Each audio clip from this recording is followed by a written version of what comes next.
We're in Ulaanbaator in Mongolia at the moment. We're jumping on our second leg of the Trans-Mongolian and we're going to Russia. We're going to Irkutsk. Yes!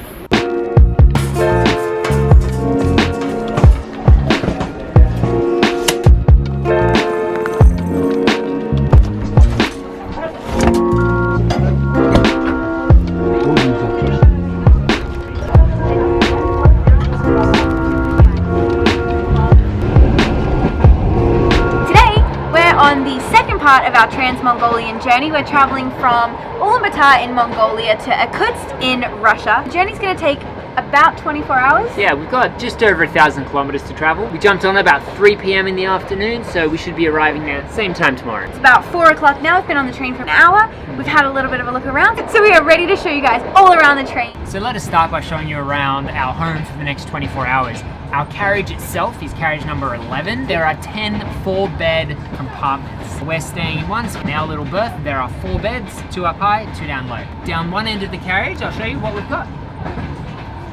We have our lovely hot water dispenser right here, which is really great if you're cooking pot noodles or you want to have a cup of tea or a coffee. Super handy, saves you eating in the dining car all the time if you want something quick and easy. We have our first bathroom. There is one here and one right at the other end. We've got a guard's compartment, guard's waiting room, and that's all there is down this end of the carriage.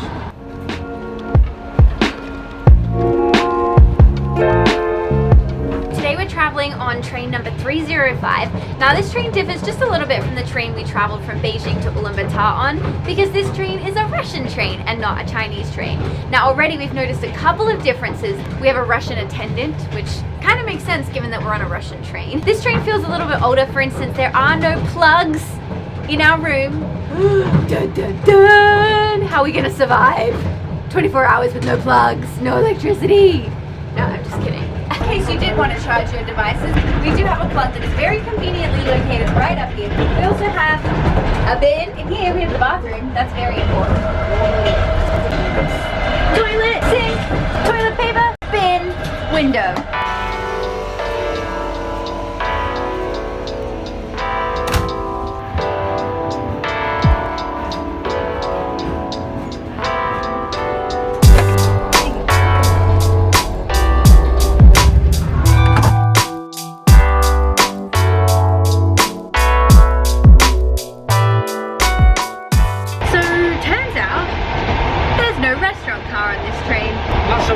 We tried to go explore the train. We basically got told off by a very grumpy Russian lady, and she was like, "Where are you going? The restaurant car?" The restaurant car on this train. It's a good thing we bought our own snacks.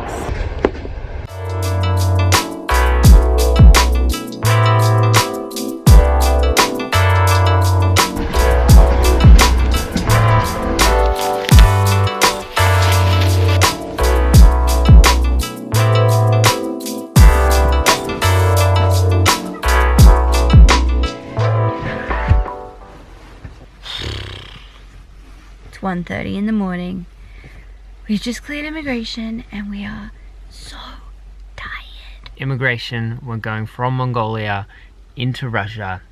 Can be a bit of a process. Someone collected our passports, a sniffer dog came on, our passports were checked, immigration came on, all our bags were searched, the cabin was searched, we were interviewed about where we were going and what we were doing. It's really a bit of a process.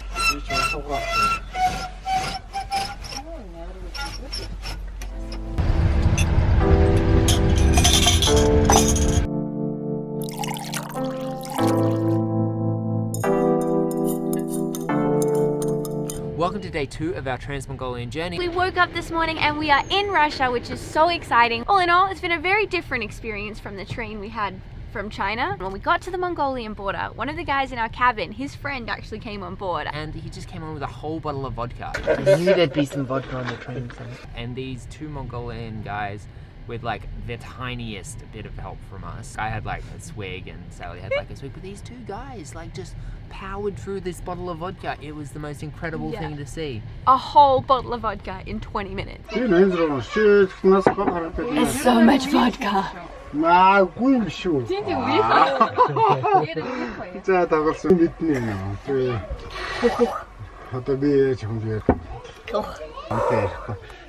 Чонтоног хаяа нэг ямар сандал солонгос яриад.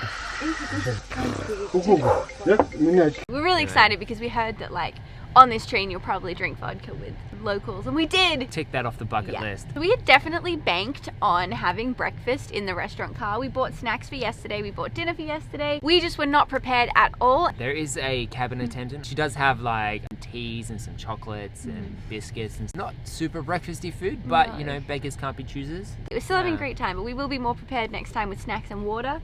Yes. Just in case there is no restaurant car.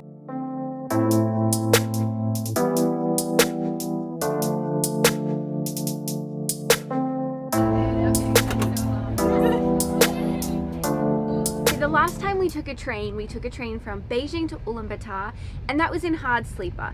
Today we're in second sleeper, which to be honest doesn't really differ that much, in our opinion at least. The only main difference being that this train doesn't have a restaurant car. Ooh. Did you hear that? Another train's going past, and I bet the light's going all crazy. Oh, there we go. So I'm going to show you guys around our compartment today. So over here we have our seat. During the day this is a seat, but at night when you want to go to sleep, it does actually fold into a bed. You just use this lever here and it becomes a bed. And you have fluffy pillows and blankets and stuff as well, which they do provide, so don't worry, it's a comfy cozy bed. Under here, luggage storage. Uh-oh.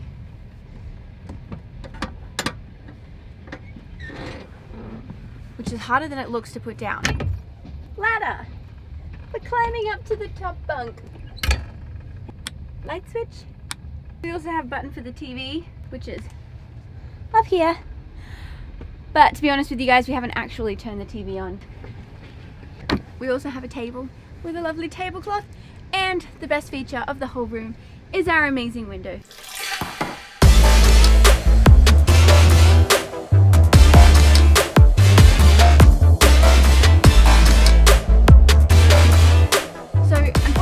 Itself doesn't actually open. I'm assuming that's for safety reasons, but up the top here, you can reach up the top if you're tall. It does actually open. So this is what the compartment will look like during the day.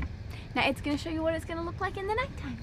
So like we said before, this is a 4-berth cabin. So up the top here, we've got 2 beds. They're the even number beds. So we've got 8 and 10, and down below we have seats 9 and 11. When you fold the seat down, this is what you end up with. So you end up with a pretty comfy bed.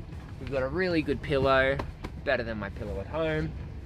Got beat, doona cover, comfy. But yeah, I really slept surprisingly well. It could be because we went to bed late after immigration, but this morning the train stopped twice and one of the passengers left, and I slept right through it, which either tells you the train's incredibly smooth or the bed's just incredibly comfy.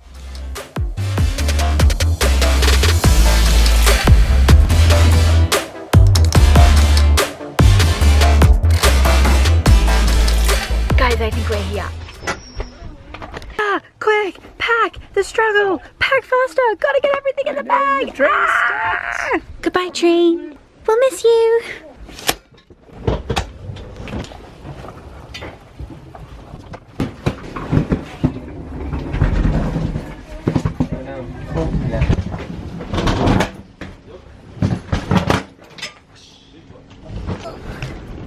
The last ones. Ooh. We're in Russia. How exciting! Guys, we made it to Irkutsk. Yes! And now there is an announcement being made. Always. And it appears to have stopped. Alright, there we go. We made it to Irkutsk. We are in Russia. This is country number 8 that we have traveled to entirely overland. We're a little bit excited. We are getting closer to Europe and closer to London. And I just can't believe we're finally in Russia. You know, Russia just seems so far away, and now we're here and we've traveled so far. It's just exciting. So we've got the next couple of weeks exploring Russia. Right now we're in Irkutsk. Then we're going to like Baikal and Yekaterinburg and Moscow and St. Petersburg. You've never been so excited about anything in your whole life. So when we planned this trip, Ed, one of the things that Ed really wanted to do was spend like a couple of days at Lake Baikal, and that is next up on our list. So this is his this is the most excited you will ever see him. But we've just spent 27 hours on a train, so we need to go to our hotel, we need to check in, we need a shower, and I think we need a really good meal, because after no restaurant car for that whole time. We are so hungry. Yeah. Anyway, so thank you so much for watching. We really appreciate it. If this is your first time here, this is Sally and I'm Ed. Hey guys. And as we just said, we're traveling overland from Sydney to London. Yeah, so if you haven't already done so, please make sure you subscribe down below, give this video a big thumbs up, and we will see you in the next video. Bye.